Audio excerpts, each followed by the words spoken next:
Aunt Lily's offer. Lily's apartment was a kaleidoscope crammed into a shoebox. Canvases leaned against every wall, some splashed with vibrant hues, others still stark white, waiting for inspiration to strike. Tubes of paint, brushes of every size imaginable, and half-finished sculptures fought for space on shelves overflowing with art books and quirky knickknacks. A scent of turpentine mingled with the comforting aroma of lavender incense, creating an atmosphere both chaotic and calming. The phone, perched precariously on a stack of art magazines, buzzed insistently. Lily, kneeling amongst a pile of charcoal sketches, grabbed it. Sarah. Hey. Lily, hi. Listen, I'm in a bind, Sarah's voice crackled with stress. The daycare called. Timmy's got a sniffle, they won't let him stay. And Mark's stuck in meetings all day. I don't know what to do. Lily's heart squeezed with sympathy. Sarah always seemed to be juggling a million things. Don't worry. I'll take him. Really, Lily? Are you sure? I know you have things. Sarah's voice dripped with hesitant gratitude. Lily waved her hand dismissively, even though Sarah couldn't see her. Things can wait.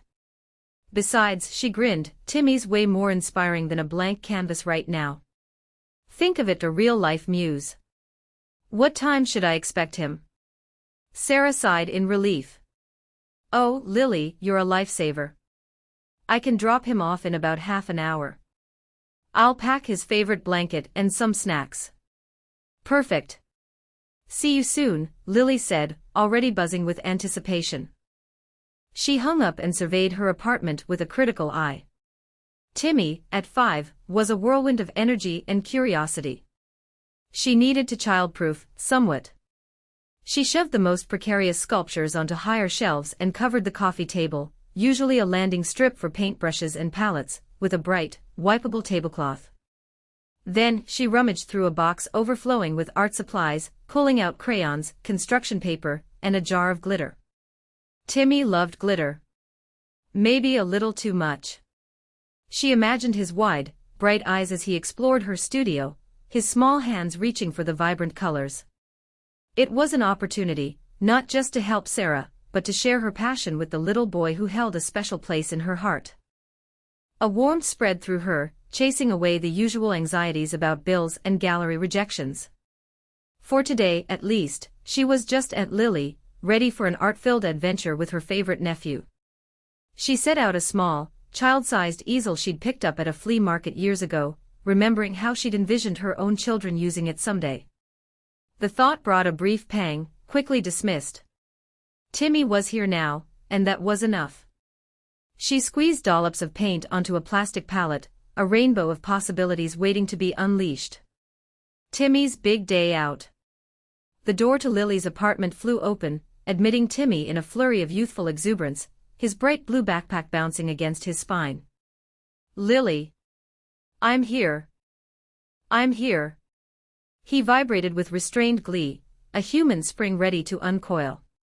Lily, poised before her easel, was lost in the vibrant hues of a crimson pool. Hold your horses, speed demon. You're early. Depositing her brush, she embraced him, mindful of the wet paint near his Star Wars graphic. He carried the scent of sunshine mixed with a faint whiff of peanut butter. Park. Zoo. Bouncy house. Which one? Timmy's words tumbled out in an excited rush. We'll see, Tiger, Lily chuckled, musing his hair. First, why don't you explore a little while I wrap things up here? Just. Be careful around anything that looks wet, okay? Timmy's gaze, bright with inquisitiveness, immediately swept the room. Lily's apartment was a vibrant jumble of colors and textures, a far cry from the clinical sparseness of his own home. Canvases leaned precariously against walls, displaying everything from vivid landscapes to abstract expressions of emotion. Tubes of paint, like vibrant jewels, were strewn across a broad wooden table alongside an assortment of brushes. He approached the table with cautious curiosity, his fingers twitching to feel the array of hues. What's this one? He indicated a tube labeled cerulean blue.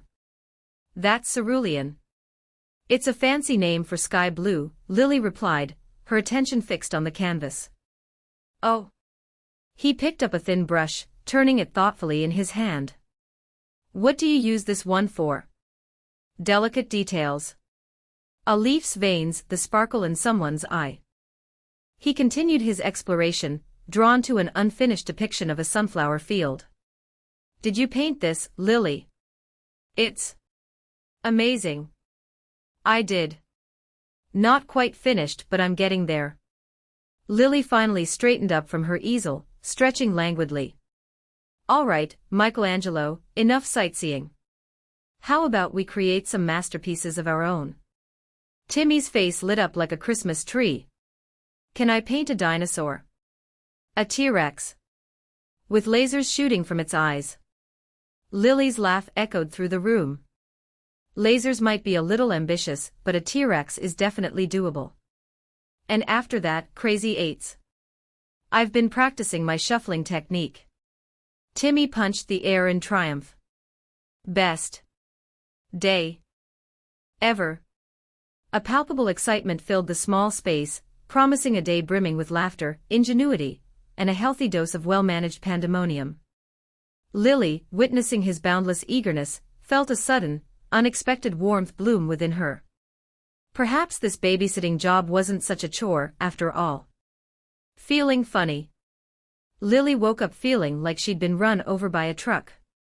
Every muscle ached, and a dull throb pulsed behind her eyes. Just stress, she muttered, dragging herself out of bed. The gallery opening was looming, and she was juggling a million details. A few extra espressos would fix her right up. Timmy arrived with a burst of chaotic energy, a whirlwind of flailing limbs, and excited chatter about spaceships. Lily plastered on a smile, but even his infectious enthusiasm couldn't quite penetrate the fog in her brain. Ready to paint some aliens? She asked, trying to sound more enthusiastic than she felt. Yeah. A super-duper alien with 3 eyes and laser beams. Timmy bounced on the balls of his feet, already reaching for the tubes of paint. They spread out newspaper on the kitchen table, and Lily squeezed out dollops of vibrant colors. The smell of acrylic, usually invigorating, felt cloying today. She picked up a brush, but her hand felt clumsy and heavy. Timmy, meanwhile, was a miniature Jackson Pollock, flinging paint with reckless abandon. He giggled as a splatter of crimson landed on his nose. Careful, little guy, Lily said, her voice sounding distant even to her own ears. After a few minutes of half-hearted brushstrokes, Lily felt a wave of dizziness wash over her. She gripped the edge of the table for support. Timmy, honey, I need to sit down for a sec, she said, easing herself onto a chair. But the aliens? Timmy protested, his brow furrowed in concern.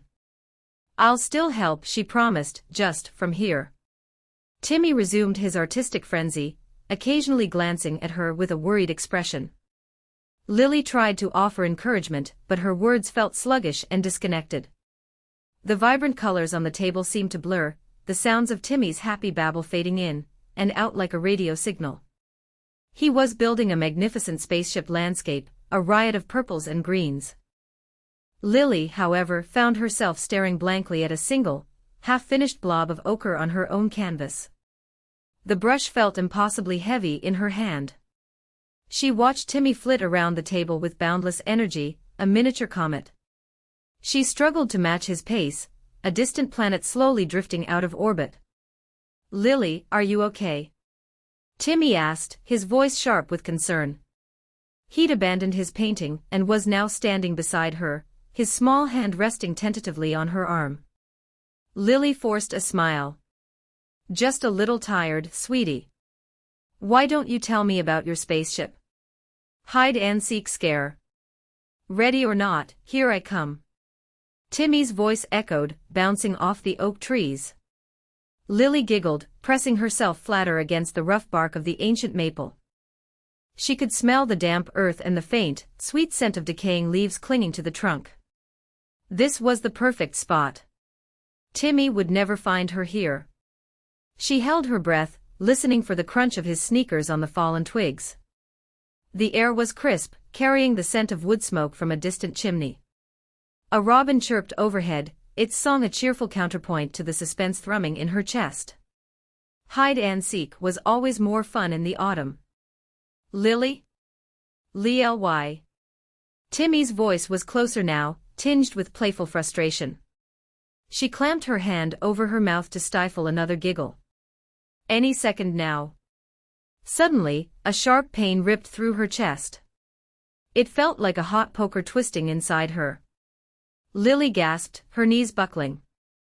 She slid down the tree, clutching her sternum, her breath coming in ragged, shallow gulps.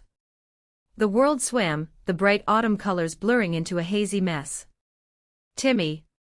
She managed to whisper, but the sound was lost in the rustle of leaves. He rounded the corner of the tree, his triumphant grin fading as he saw her crumpled on the ground. Lily. What's wrong? He rushed to her side, his face etched with worry. He knelt beside her, his small hand hovering uncertainly. Are you okay? Did you fall? She shook her head, unable to speak. The pain was excruciating, stealing her breath and clouding her thoughts. Her vision tunneled, focusing on Timmy's wide, frightened eyes. My chest, she croaked, finally managing to force the words out.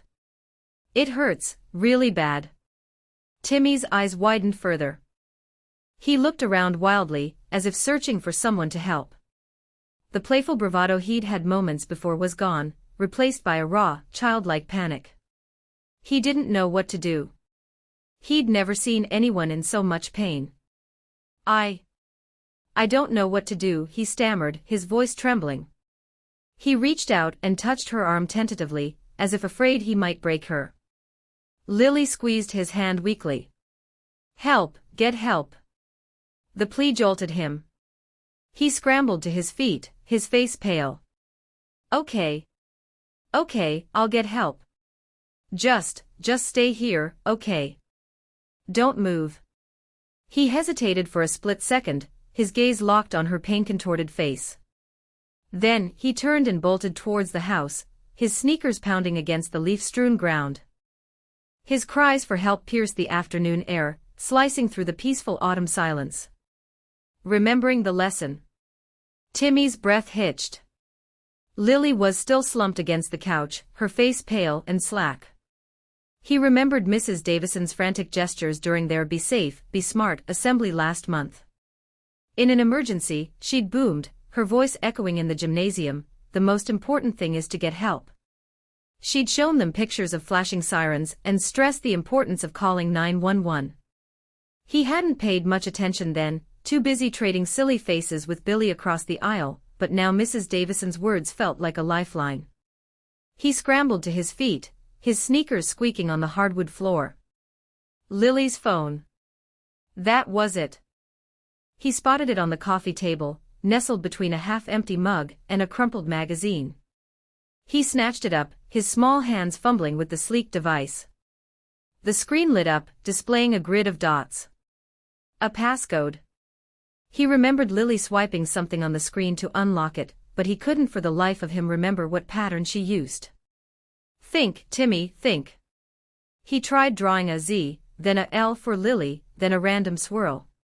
Each attempt was met with a frustrating red flash and the words "try again" appearing at the bottom. Panic started to bubble in his chest. He swiped another pattern, a simple square this time, and again, the red flash. He was wasting time. Lily wasn't moving. Come on, he muttered, his voice trembling. He pictured the paramedics Mrs. Davison had described, their calm efficiency, the way they could fix everything. But they couldn't help if he couldn't even unlock the stupid phone. He glanced at Lily, her stillness amplifying his fear. He tried another pattern, mimicking the way she sometimes drew on her steamy bathroom mirror. Still wrong. His fingers were getting sweaty, making it harder to swipe accurately. He felt tears prickling behind his eyes. He knew he only had so many tries before the phone locked him out completely.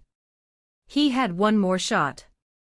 Taking a deep breath, he closed his eyes, trying to picture Lily's hand moving across the screen. He visualized her long, painted nails, the way she held the phone tilted. He opened his eyes and, with a surge of desperate hope, traced a pattern that felt vaguely familiar, a looping design that reminded him of a butterfly. The screen remained stubbornly locked. Calling Mom. The afternoon sun, a painter of light, streaked across the dusty living room carpet. Timmy, balanced on the sofa's edge, chewed on a plastic dinosaur limb. My breath hitched. Lily's absence had stretched into a tormenting expanse, devoured by the tempest outside. The wind shrieked like a tormented spirit, buffeting the windows in their frames. Every surge sent a glacial finger tracing down my spine, a chilling presentiment of disaster. My phone, a useless brick, mocked me from the table. Downed power lines plagued the county, Lily had mentioned before braving the storm. Now, each heartbeat echoed with agonizing slowness. Timmy, oblivious to my escalating terror, remained absorbed in his Jurassic feast. Usually a bubbling geyser of dinosaur trivia, he was uncommonly muted, perhaps attuned to the charged atmosphere. Then, as if jolted awake, his eyes widened. He tumbled off the sofa, plastic dinosaur clattering like fallen bone. Lily showed me, he piped, his voice a fragile thread against the wind's mournful keen. Bewildered, I watched. Showed him what? He snatched Lily's phone, carelessly tossed beside the table. Small fingers struggled with the side button, then triumphantly held it aloft. Call Mom, he cried, his voice tight with exertion. Call Mom. He insisted, louder, his face flushed with a fierce resolve. The screen stuttered to life. A dial tone pierced the air, a defiant note against the storm's fury. The display illuminated, Sarah. My heart vaulted. Sarah. Lily's mother. My sister. A bridge across the void. A wave of relief, so profound it threatened to buckle my knees, cascaded over me. Timmy, bless his observant soul, had recalled the voice command, a trick I'd dismissed in my rising hysteria. Now, the agonizing wait. Each ring reverberated with the weight of an hour. Please, answer. Then, silence. A voice, brittle yet familiar, resonated. Hello. Lily? Is that you? The connection's dreadful.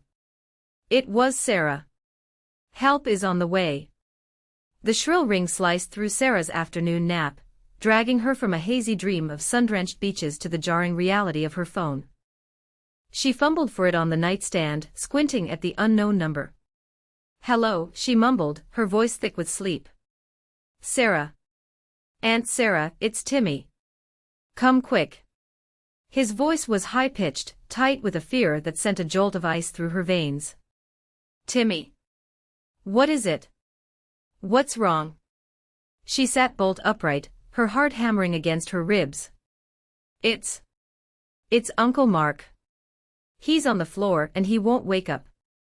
I tried to shake him, but he just makes this weird noise. Every ounce of sleep vanished. Okay, Timmy, listen to me. Are you safe? Is anyone else there? Just me and Uncle Mark. He was watching TV, and then he just fell. Please, Aunt Sarah, you have to come. I'm calling for help right now. Stay on the phone with me, okay? Don't hang up. She switched to her other hand, already dialing 911.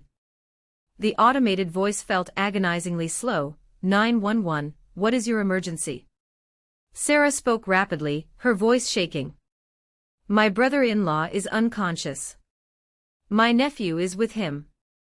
The address is 14 Oak Street. She rattled off the details, barely pausing for breath. Timmy whimpered softly in her ear.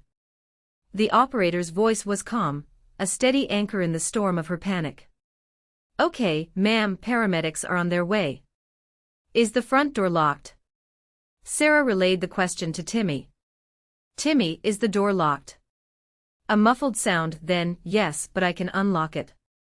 Okay, Timmy, listen carefully. The lady wants you to unlock the door so the helpers can get inside. Can you do that? Yes, he said, his voice a little stronger now, as though having a task helped him focus. Sarah could hear the faint click of the lock through the phone. "Good job, Timmy. Now stay right by the door so you can show them where Uncle Mark is." The operator continued, "Ma'am, can you describe the patient's condition? Is he breathing?" Sarah repeated the questions to Timmy, her voice strained. "Timmy, is Uncle Mark breathing? Is his chest going up and down?" A pause, then, "It's shallow. Like he's trying, but it's not working very good." The operator's voice hardened with urgency. "Okay, ma'am, stay on the line. We are going to guide you through CPR until the paramedics arrive." Sarah closed her eyes, bracing herself. "Okay, I'm ready." A siren wailed in the distance, growing louder with each passing second. Help was on the way. At the hospital. The wail of the siren sliced through the frantic energy. Red and white lights pulsed against the living room walls as two paramedics rushed in, their movements efficient and practiced. One knelt beside Lily, already attaching an oxygen mask to her face. The other questioned Timmy, his voice calm but urgent. "What happened, son? What did she eat?" Timmy, still trembling, pointed to the discarded cookie wrapper. "Peanuts. She's allergic." The paramedic nodded, already reaching for a syringe. EpiPen administered. Timmy shook his head, tears welling again. "I couldn't find it." The paramedic injected Lily with adrenaline. Her breathing remained shallow and raspy, but a flicker of color returned to her face. "Let's get her onto the stretcher," he said to his partner. "BP's low, airways compromised." The ride to the hospital was a blur of flashing lights and roaring traffic. Timmy sat huddled in the corner of the ambulance, his small hand gripping the edge of the seat. He watched, wide-eyed, as the paramedics continued to monitor Lily's vitals, their faces etched with concern. At the hospital, Lily was whisked away. Timmy was left in a small, sterile waiting room. The silence was deafening, broken only by the rhythmic beeping of machines echoing from down the hall. He felt utterly alone, the weight of the afternoon crashing down on him. Finally, a doctor emerged, his face tired but reassuring. "Timmy," he asked, his voice gentle. "Your aunt is going to be all right. We stabilized her. It was a severe anaphylactic reaction, but she's responding to the treatment." Timmy sagged with relief. "Is she awake?" "Not yet," the doctor said. "But she will be soon." "You did a very brave thing, Timmy. You recognized the signs of the allergic reaction and called for help. That quick thinking saved her life. Every second counts in these situations." Just then, the waiting room door swung open, and Sarah rushed in, her face pale with worry. "Timmy. What happened? Where's Lily?"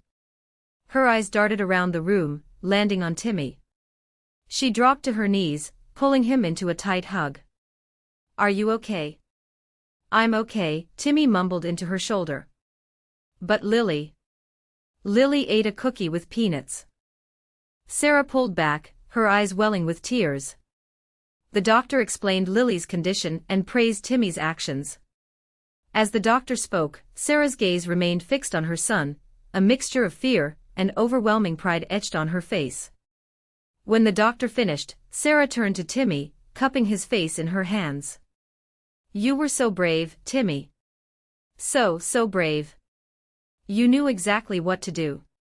You saved her life. I'm so proud of you." She hugged him tightly again, burying her face in his hair. "Thank you, sweetheart. Thank you." A superhero painting. The antiseptic smell stung Lily's nostrils.